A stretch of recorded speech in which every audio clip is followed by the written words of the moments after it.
again. Welcome to the Sports Box. That's right. The only opinion that matters is right here. I am Mike Aletta, a.k.a. Hampton Mike. Brian, the Ranger Retard, is on vacation. That's right, still. Today we're going to bring up our feature, Cleaning Up the Mess. And last night was a little bit of a mess until the end of the game, and if you look at the score, it was not as close as it seemed. The San Diego Superchargers beat the Denver Broncos last night in San Diego 21-13. We were scheduled to have Chris Izzy on the show today, but either Chris Izzy is ducking us or something else came up. I'll be nice to say something else came up, but Chris, you better hope the Broncos aren't on Thursday Night Football anymore, because we're coming into your house next time to film this show if they lose. Anyway, I will pick up the pace for Chris Izzy. Leo, nice job in San Diego, not having me call you today.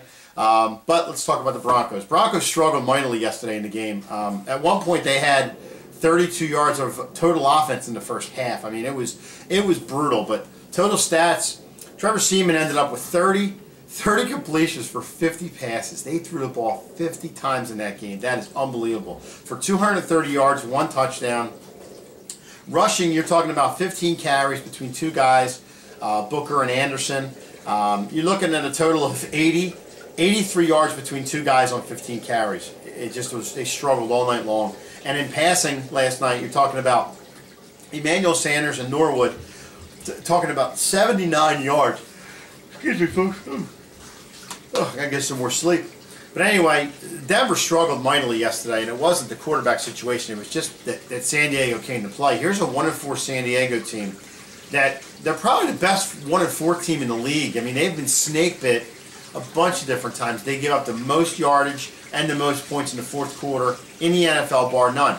In the first quarter, they blow it up. In the second half of the game, it's unbelievable. That San Diego team falls apart. But you know what? They were on a mission. They started strong. The red zone is not that good, but they got the job done. In Denver, you know, here's a situation with Denver. It's 2 times now that, you know, Atlanta goes into Denver and takes Denver apart. I mean, in that game, nobody would have thought Atlanta would have won that game. Nobody. I mean, you could tell me Atlanta's playing well and Matt Ryan's playing well and this and that, but you would never tell me that Atlanta would go into Denver and beat Denver soundly like they did, and they did. And then you're talking about back-to-back weeks. We talked, Chris Izzy and I, before we scheduled the show, and Chris said there's no way they lose 2 in a row. There's no way. I probably won't be coming on the show. There's no way they're losing 2 in a row. Well, there's your 2 in a row, and they didn't look good yesterday either. Is Denver finally, or in this situation in the NFL, is it finally coming to fruition that you need somewhat of a quarterback to get the ball rolling? Because you can have a solid defense, and it's happened a bunch of different times, like the Baltimore Ravens, the Denver Broncos, the Giants, not the Patriots, but the Giants, that you've had a mediocre to average quarterback in there, and the defense just takes over the game. And that's the way it's been Seattle. Russell Wilson's a good quarterback, but you get my point. The defense has been so dominating that it doesn't really matter what the offense does. Is that a case of Denver in these last couple of games saying, you know what, maybe we should go out and get a quarterback? I like Paxton Lynch. I think he's going to be a good quarterback. Trevor Seaman, you know what, he is what he is right now. I think he's been okay to this point. But, like I said, to the point where Denver is the defense. The defense allowed some points yesterday to a past San Diego team. So, you know, the upcoming weeks, you know, Denver's going to have some decent competition. So we're going to see what Denver does. But, you know, Emmanuel Sanders finally breaking out a little bit of the rut and playing a little bit better. He's been slacking the last couple of weeks. But of course, I pick him in my fantasy to sit, and you know, he blows up. So. I'm just trying to check here, folks, for you to see who. And I probably should have been prepared for this. Brian would be down on me if he saw this. But I'm just trying to catch who Denver plays in the upcoming weeks. And it figures I can't find anything on Denver right now. But anyway, you get my point. Denver's a team, and thinking of the schedule that they had before. There we go. Looking at the schedule they had before. You know, winning the Super Bowl, you obviously don't get any favorites by, you know, by that. The schedule makers were a little rough on them. But, you know, that's what happens when you win the Super Bowl.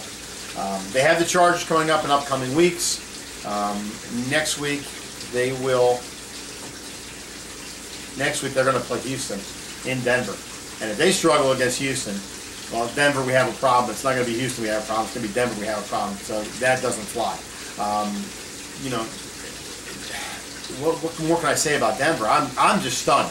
I really am stunned. In the last 2 weeks they've been taken apart in games where they probably should have, number one, beaten Atlanta. Atlanta is good, but they probably should have beaten Atlanta, and they definitely should have beat the Chargers. Even though they're on the road, it's not a big plane ride to get over there. They should have beat the Chargers. But we will soon see what happens to Denver in the upcoming week and get Chris Izzy's ass on the show and talk to him about the Broncos. Chris, if you hear me right now, you got to get on the show and talk Broncos. You owe me one.